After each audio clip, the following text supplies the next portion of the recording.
Bonjour à toutes et à tous, merci d'écouter ce nouvel épisode du podcast Tech Rocks. Aujourd'hui, j'ai envie de vous parler d'un événement que vous ne voudrez pas manquer, qui est le Tech Rocks Summit 2024. Les 2 et 3 décembre, on se retrouve donc pour 2 jours intenses de conférences inspirantes, de discussions passionnantes et d'expériences qui sortent de l'ordinaire. Ce sera l'occasion parfaite de découvrir des idées neuves, d'échanger avec des leaders du secteur et de se plonger dans le thème de la résilience dans la tech. Ça va être un moment vraiment unique, donc si vous avez envie de vous enrichir, de networker ou juste de vous inspirer, eh bien on vous attend. Le lien est en description de l'épisode de ce podcast. J'espère qu'on vous y verra nombreux et nombreux et on a hâte de vous retrouver. À très bientôt. SLIA, c'est un projet qui est porté par la conviction que l'intelligence artificielle pourrait nous aider à trouver bien plus vite un traitement à cette maladie. Le temps nous est compté au sens propre du terme. Il y a 2 mois, je parlais normalement. Là, comme on peut l'entendre, c'est dur. Je suis convaincu que c'est par l'IA qu'on va aller bien plus vite vers un traitement. Bonjour à toutes et à tous et bienvenue dans ce nouvel épisode du podcast Tech Rocks. Donc moi je suis Noémie Coget, je suis CEO de la communauté Tech Rocks et aujourd'hui j'ai la chance d'accueillir Nicolas Beretti qui va nous parler de son projet. Donc bonjour Nicolas, est-ce que tu peux te présenter en quelques mots s'il te plaît ? Bonjour Noémie, ravi d'être là. En quelques mots, je suis entrepreneur depuis une dizaine d'années. J'ai créé plusieurs boîtes, une asso sur la reforestation. J'ai écrit 2 bouquins, un peu hyperactifs sur les bords et depuis 2 ans, je me suis ramassé la maladie de Charcot qui ralentit mon débit de parole notamment et je me suis lancé dans un combat contre la maladie, histoire d'apporter ma pierre. Top. Merci beaucoup pour la présentation, Nicolas. Et justement, alors tu parles de ton combat contre la maladie de Charcot depuis ces 2 ans.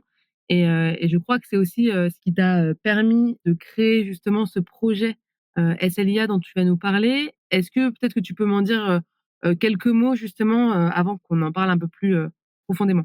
Bien sûr, SLIA, c'est un projet qui est porté par la conviction que l'intelligence artificielle pourrait nous aider à trouver bien plus vite un traitement à cette maladie qui, pour l'instant, on ne connaît pas les causes. Elle tombe au hasard sur des gens, de plus en plus jeunes d'ailleurs, femmes et hommes, et elle est extrêmement complexe. À la base de cette maladie, il semble qu'il y ait une protéine.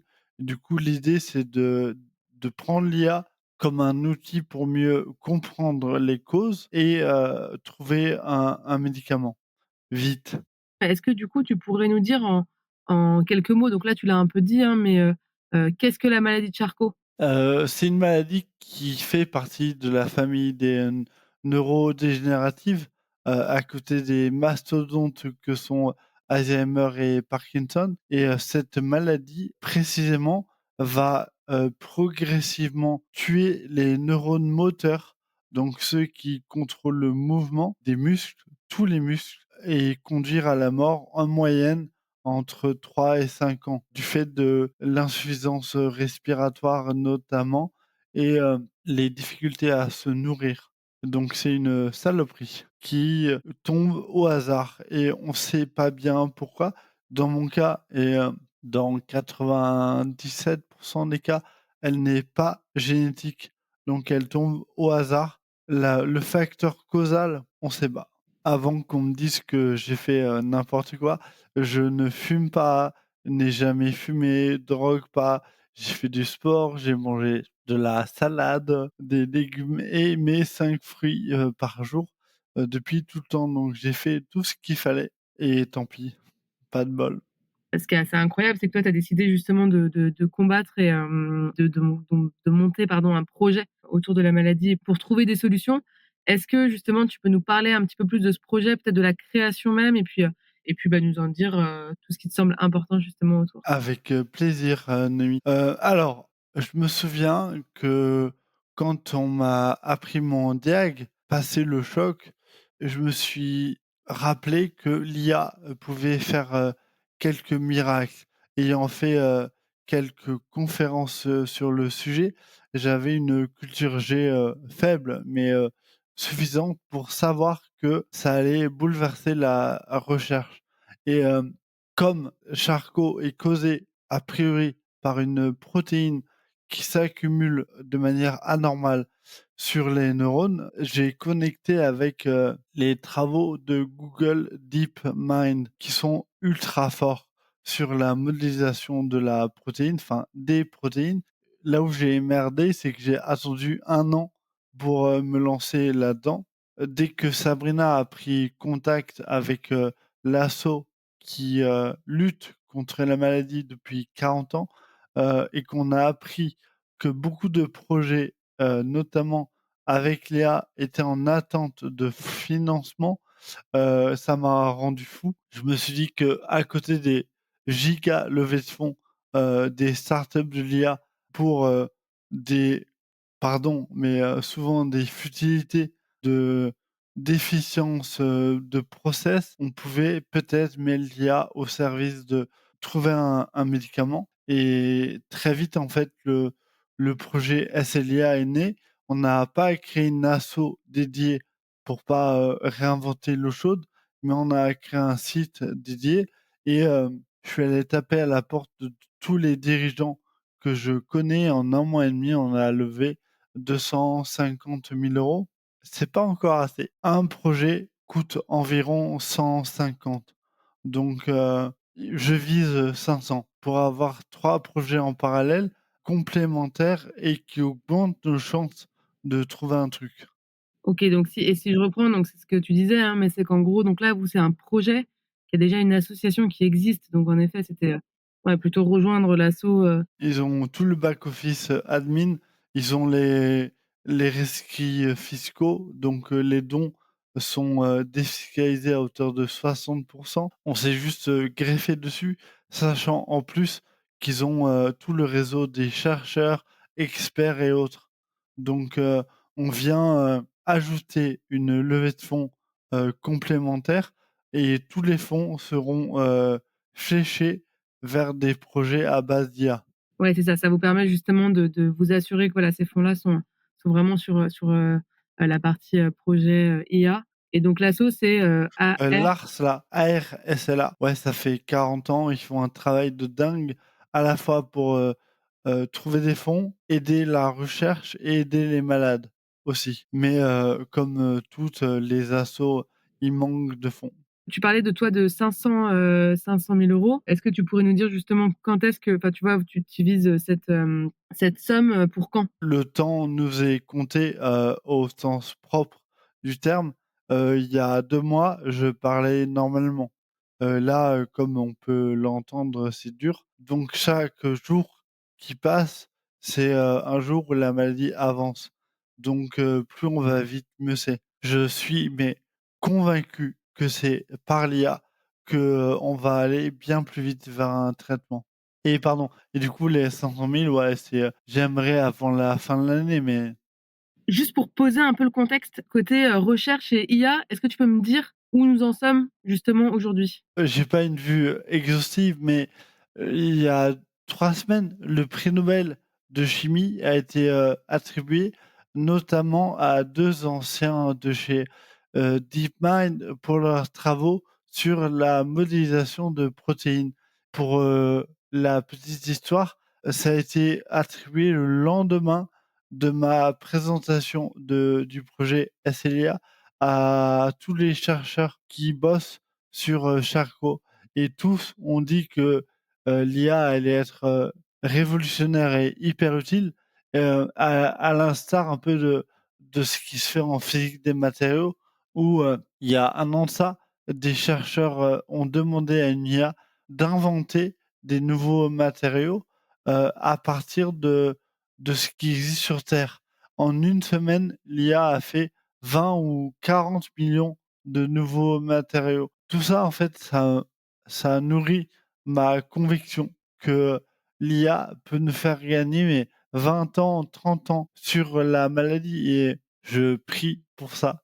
C'est un vrai gain de temps, et je crois savoir, ce dont on parlait un peu ensemble, mais c'est, Justement, donc ce que je disais, c'est que vous serez, présents notamment avec Sabrina le 2 décembre, au Tech Rock Summit et je crois savoir que voilà, vous avez pour idée de venir avec un chercheur, qui fait partie du comité scientifique, justement de sélection des projets prometteurs, hein, quand vous disiez, voilà, flécher vraiment, ces dons-là, bah, il y aura sûrement une personne aussi avec vous, de ce comité. Tout à fait. En fait, ce qu'on a découvert, c'est que les chercheurs sont des experts de fou sur leur domaine et du coup, l'IA est pour eux un univers, peut-être, pas encore maîtrisé et si on peut profiter de l'événement pour que les 2 univers se rencontrent et se comprennent, on aura là aussi, fait un pas en avant, parce que, chacun est tellement expert qu'au final, il y a une sorte, d'étanchéité un peu. Donc plus ils vont se parler, mieux c'est. Bah, c'est super, ce sera justement l'occasion. On mettra, de toute façon toutes les références, nécessaires dans la description du podcast et ça permettra aux gens qui nous écoutent, si jamais il y a des, envies de faire des dons, comme on l'entend, hein, c'est quand même, assez urgent, pressé donc ça peut permettre aussi aux gens de prendre conscience, de l'avancée et à quel point en fait, c'est maintenant et c'était presque, hier, et c'est pas à remettre à demain. Ouais, en fait, on m'a dit que si on avait dans le monde 1 000 000 d'euros, dédiés, on aurait depuis longtemps un traitement. C'est qu'une affaire de fonds. Mais là, on peut faire, bien plus vite et pour moins cher avec l'IA. Et justement, alors pardon, moi je reprends à chaque fois des éléments, que tu as cités un petit peu avant. Je crois que tu citais Sabrina. Sabrina, c'est une personne qui est avec toi, hein, c'est ça, au sein du projet, Elle est avec moi, matin, midi et soir. C'est ma femme, donc on a, démarré ça ensemble, effectivement. C'est elle qui a pris, contact avec, l'asso, initialement et moi, je voulais pas parce qu'on n'a pas envie de se confronter un peu à ça et puis au final, elle a très bien fait. Ça a été le déclencheur, du projet et autour du projet, j'ai des collègues, amis qui m'aident.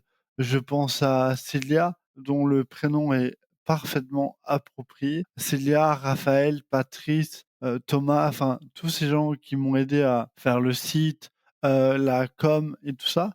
Marine, qui a fait aussi le logo et tous les dirigeants qui ont, donné dès le départ et qui ont permis qu'on soit en 1 mois et demi à la moitié de l'objectif.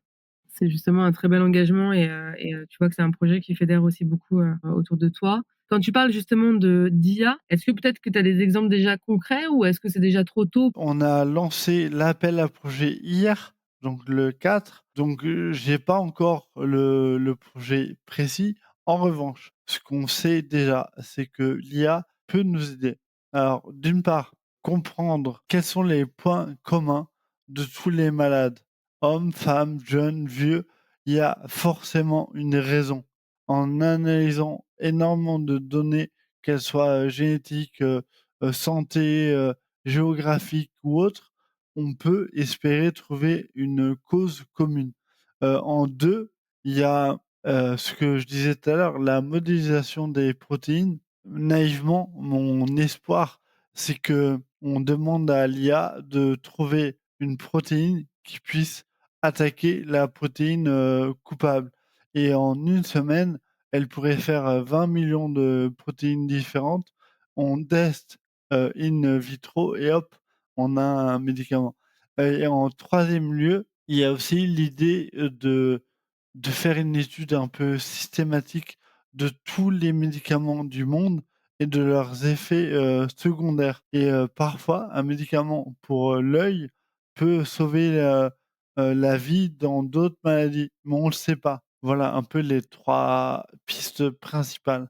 Et justement, alors, je pense notamment aux gens qui nous écoutent parce que nous, l'IA, c'est vrai qu'au sein de la communauté TechRox, c'est quand même un sujet, récurrent. Enfin, tu vois, on parle à des CTO, à des managers tech, donc on est quand même sur des gens, qui font l'IA aussi et puis qui l'utilisent, particulièrement. Est-ce que, tu vois, il y a des besoins aussi peut-être d'aide, de contribution sur cette partie IA? Alors, c'est dur à dire parce que 1, je suis pas un expert, 2, les projets n'ont pas démarré. Ce qui est dur, c'est que il faut une connaissance hyper fine de la maladie, d'une part. En revanche, je pense que, une fois qu'on aura le ou les projets, démarrés, s'il y a besoin de compétences très fines avec l'IA, je pense à Google, DeepMind, mais d'autres, ça peut être hyper intéressant de travailler ensemble.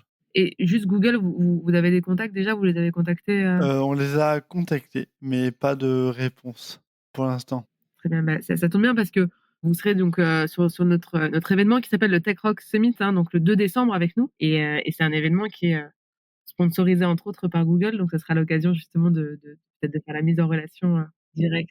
Justement là, l'objectif, là on est, comme on le disait, hein, on est le 5 novembre, l'événement il est dans un mois. L'objectif de ce podcast, c'était aussi de mettre en avant, cette initiative, enfin tu vois le projet pardon, que vous portez, ton équipe et toi. Et ce sera, j'espère aussi l'occasion, que vous puissiez, récolter des fonds, justement pour déjà atteindre l'objectif, d'hier et puis surtout, bah, voilà, que ça puisse, contribuer au projet, d'IA que tu citais, hein, bien spécifique. Ce serait top, en fait, on n'y arrivera pas sans les géants de la tech et les géants de l'IA et pour une fois, l'IA peut, à mon avis, sauver des milliers et des milliers de gens. Ce serait une belle histoire. Eh beh, écoute, on espère en tout cas, pouvoir écrire une petite page ensemble de cette belle histoire. Et ce que je te propose, pour justement, faire un focus aussi sur toi Nicolas, c'est est-ce que parce que je sais que voilà, tu as monté donc des assos, hein, tu le citais, tu es entrepreneur, tu as plein de choses qui t'inspirent aussi. Est-ce que tu aurais des inspirations du quotidien ou un ouvrage ou un podcast, quelque chose que tu voudrais nous recommander pour cette fin de podcast? Un livre, écrit par un mec qui s'appelle Hugh MacLeod, et qui s'appelle «Ignorez-les tous» et c'est un petit bouquin, plein de sagesse qui notamment nous dit qu'on a tous un Everest personnel à gravir et que ne pas essayer, c'est, dommage. Et enfin, en dernière question que je te poserai, parce que c'est la question forcément, on fait un lien avec l'événement, dont je parlais, le Tech Rock Summit. Cette année, on parle de résilience. On parle de résilience écosystème en mouvement pour que ce soit vraiment la résilience, qui bouge, qui avance finalement. Toi, est-ce qu'en une phrase, tu pourrais me dire justement ce que ça t'inspire? Pour moi, la résilience, c'est une, décision de caractère. C'est-à-dire, décider que même si on est à genoux, enfin, se relever n'est pas une option et on prend tous des claques, dans la vie. Notre pouvoir un peu souverain, c'est, non pas, les claques, mais comment on réagit à ces claques et on peut faire de sa vie un enfer ou un apprentissage si on décide consciemment que la vie ne va pas nous mettre à genoux et qu'on va se relever. C'est dur, mais c'est une décision, d'une discipline presque. C'est un très beau message, de fin de podcast. Bah, déjà, je te remercie pour le temps, pris aujourd'hui, Merci à toi. pour ce podcast avec grand plaisir. Et puis, bah, on se reverra de toute façon, donc le 2 décembre, lundi 2 décembre au Théâtre de Paris. Voilà, et on espère qu'entre-temps, les 500 000 seront largement atteints. J'espère aussi. Ouais, on croise les doigts. Et je te remercie beaucoup Nicolas et longue vie, au projet, SLIA. Merci Noémie, longue vie à TechRoct. Merci beaucoup.